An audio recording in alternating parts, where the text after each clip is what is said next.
This video will address complementary angles, and I will focus a little bit more on those angles because they are important. Why are they important? Because they are used in many different mathematical operations and with geometric figures.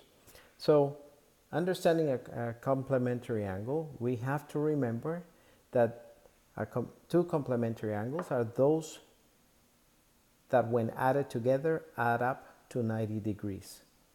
So in the example that I have here, I say if angle H and angle J are complementary, that means that they both will add up to 90 degrees, then I need to find angle J. So if I know that my angle H is 28 degrees, notice here that I'm saying H plus J equals 90. So that means that angle J will be the same as 90 minus angle H, which means that angle J, I represent it as X, is the same as 90 minus 28. So X is 62 degrees. So it's quite straightforward. Sometimes instructors and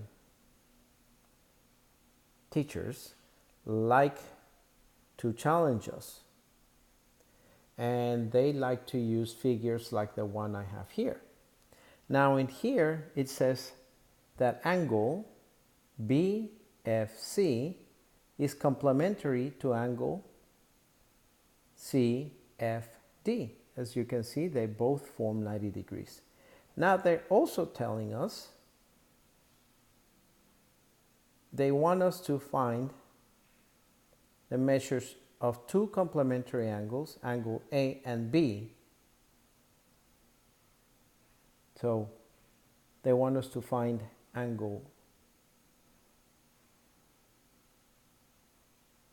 A and B.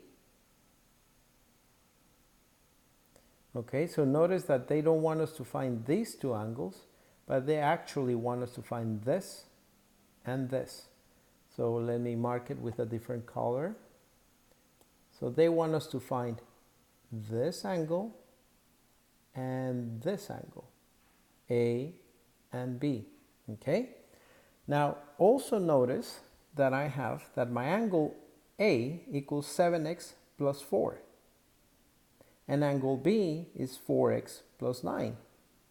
So what I need to do here, let me go back to maybe blue so you can see, I need to say that angle A plus angle,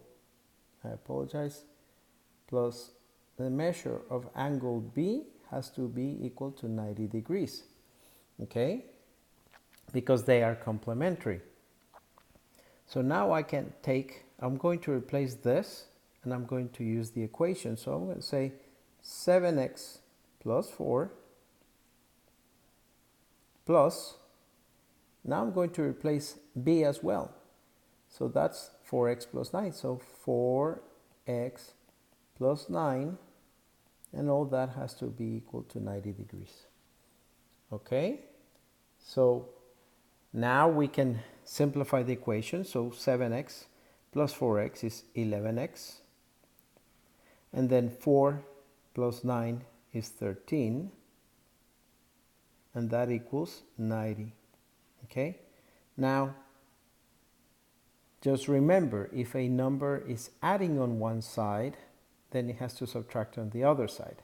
Another way of doing this, and I will just kind of repeat it here, I'll just say 11x plus 13 minus 13 equals 90 minus 13.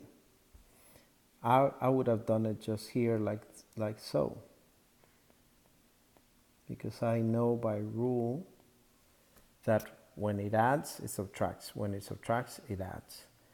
But I'm just doing it here, so I end up with the same thing. 11x equals 90 minus 13. So 90 minus 13. So 11x equals 77, correct? So yeah, 3 plus 7 is 10, you carry 1. 1 plus 7 is 8, plus 1 is 9. So yes, 11x equals 77. So x equals 7. Now, they asked us to indicate the values of the angles A and B. So now we can take the 7 that we obtained here and we're going to replace it in the first part. So now we're going to say 7 times 7 is 49, plus 4 is 53.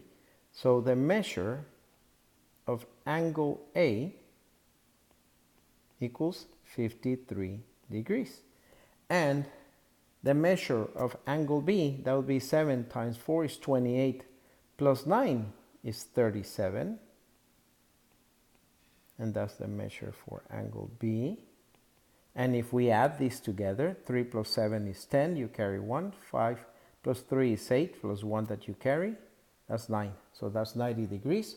So we have complied with the requirements. We found angles A and B. Angle A being 53 degrees and angle B being 37 degrees.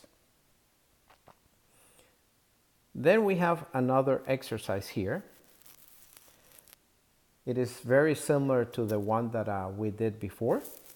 So I'll just move into it right away. So I'll just say 8x plus 5 plus 3x plus 8. Okay, I'll do it like this, and that equals 90 degrees.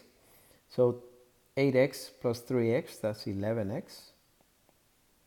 And 5 plus 8 is 13.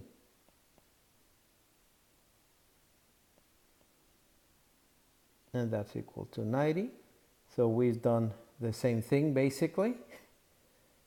So now notice that this would be 11. X equals 77. X equals 7. Okay, so basically the two exercises, let me see if they're different, but both of the exercises ended up giving us the same value. But in this case, even though x equals 7, now this would be 7 times 3 would be 21, plus 8, that would be 29 degrees here, and then this would be 56, plus 5 would be 61 degrees here. 61 and 29 makes it a 90, and therefore we have our complementary angles. Next video, I will be covering the supplementary angles.